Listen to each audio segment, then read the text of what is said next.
अब वो मूर्ति के बारे में, क्योंकि रामलला जी के दर्शन पुरानी वाली मूर्ति के लिए देखिए विदेशों से भी लोग आ रहे हैं दर्शन के लिए। रामलला की जो पुरानी मूर्ति है उसको कहाँ पर रखा जाए? जी, पुरानी मूर्ति को हम उत्सव मूर्ति कहते हैं। उत्सव मूर्ति है।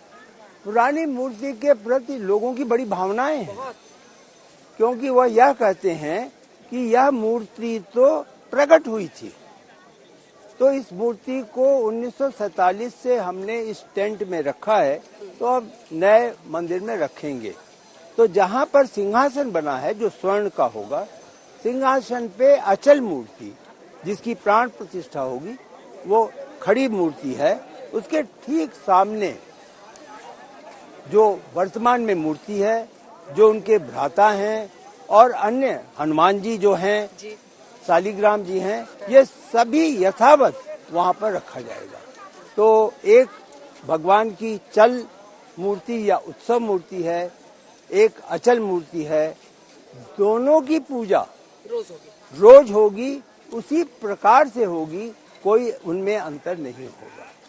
तो कोई लेवल भी तय किया गया है सर कि मतलब जैसे आपने कहा कि स्वर्ण के सिंहासन पर नई वाली 5 साल वाली मूर्ति होगी, ये जो पुरानी वाली है वो साइड में कई बार कई मंदिरों में है या सामने में चरण के लेवल पे या मिड लेवल?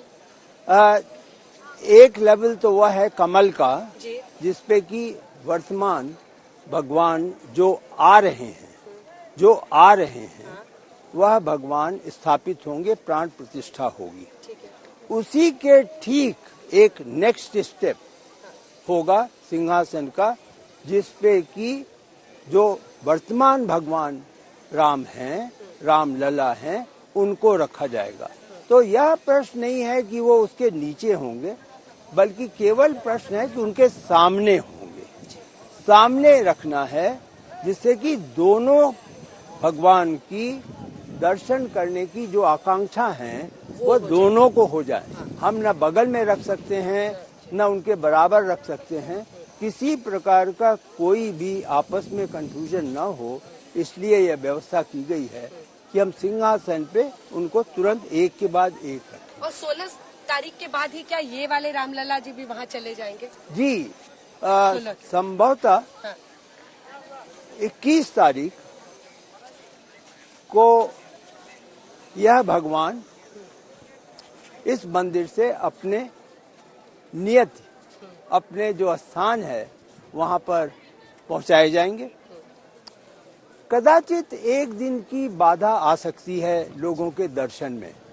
ट्रस्ट अभी पूरा प्रयास कर रहा है कि कोई निराश नहीं हो, लेकिन यदि ऐसा होता है तो वह अग्रिम सूचना सभी को दे देंगे कि वह उसी प्रकार से अपनी यात्रा करें, जिससे 21 तारीख को यदि दर्शन की व्यवस्था नहीं है तो उसको ध्यान में रखें। अब 22 जनवरी पर सीधा सर आ जाते हैं, जरा सा 22 जनवरी को क्या क्या होगा वो आप हमारे दर्शकों को कितना बता सकते हैं? पीएम का कार्यक्रम कितनी देर का होगा? जो अन्य अतिथि बुलाए गए हैं, जिसमें पॉलिटिशियंस भी हैं, जिसमें फिल्म स्टार्स भी हैं, जिसमें स्पोर्ट्स स्टार्स भी हैं, वो सब कहाँ पर बैठेंगे, कैसे होगा, किसको कहाँ जगह दी जाए? मंदिर के मंडपों में मुख्य रूप से साधु संत होंगे।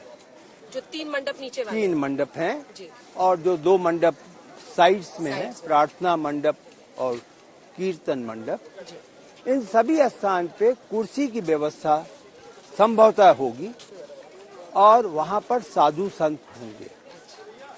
और उसके बाद आपको मालूम है कि गुरु मंडप और गर्भगृह में पूजा होगी। जहाँ पर आज आपको मैंने ये बताया कि परकोटा से जाकर नीचे उतरेंगे और सीढ़ियों पे चढ़ गए, सीढ़ियों पे आगे चढ़ेंगे तो वो एक पहले शिखर पे पहुंचे। जी, लेकिन वो प्लाजा है वहाँ पे।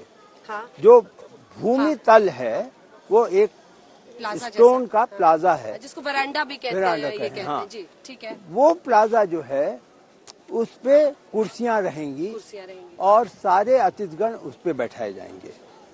तो लगभग आप यूँ समझें कि सामने और साइड मिला करके कुर्सियों की व्यवस्था की जा रही है और करीब 6000 कुर्सियां वहाँ लगेंगी। 6000 जी।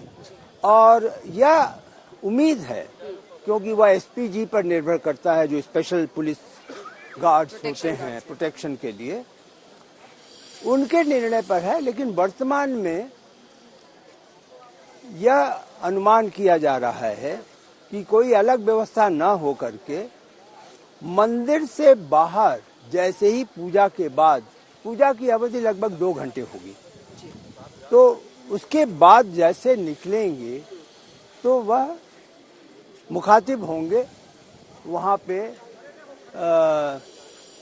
जो सारे अतिथिगण हैं, और वहाँ पर वो उनको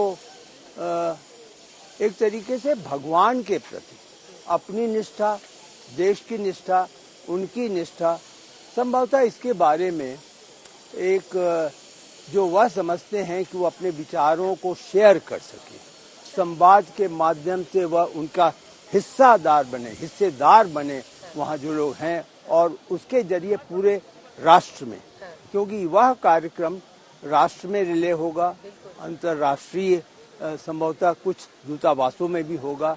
तो इस प्रकार से 1 घंटे का वह भी कार्यक्रम है। तो प्रधानमंत्री बोलेंगे? जी हाँ, प्रधानमंत्री जी बोलेंगे, मुख्यमंत्री जी हैं वहाँ पर तो वह भी बोलेंगे, और आमंत्रित किया गया है हम आरएसएस के जो प्रमुख हैं उनको भी आमंत्रित किया गया है, और वो वहाँ रहेंगे। तो मोहन भागवत जी, तो यह लोग वहाँ पर होंगे और वहाँ से वो कार्यक्रम चलाया जाएगा। लेकिन ये फिर एक बहुत बड़ी नई जानकारी आप दे रहे हैं कि प्रधानमंत्री यहाँ से संबोधन भी, मतलब अपने विचार राम मंदिर और पूरे संघर्ष या फिर जो भी उनके मन में होता है उससे रिलेटेड पीएम अपनी बात यहाँ कह सकते हैं। जी, मैं समझता हूँ शायद वो यही कहेंगे। हाँ। क्योंकि जब कभी मुझे मिलने का अवसर मिला, हाँ, तो उन्होंने एक ही संदेश दिया कि नृपेंद्र जी, आंदोलन का समय पास्ट है, वो बीत गया है, हम आंदोलन से आगे बढ़े, हम आंदोलन से अब उस स्थिति में आए हैं जहां भगवान जो है वो एक पॉजिटिव वाइब्रेशन में लौटकर आ गए हैं।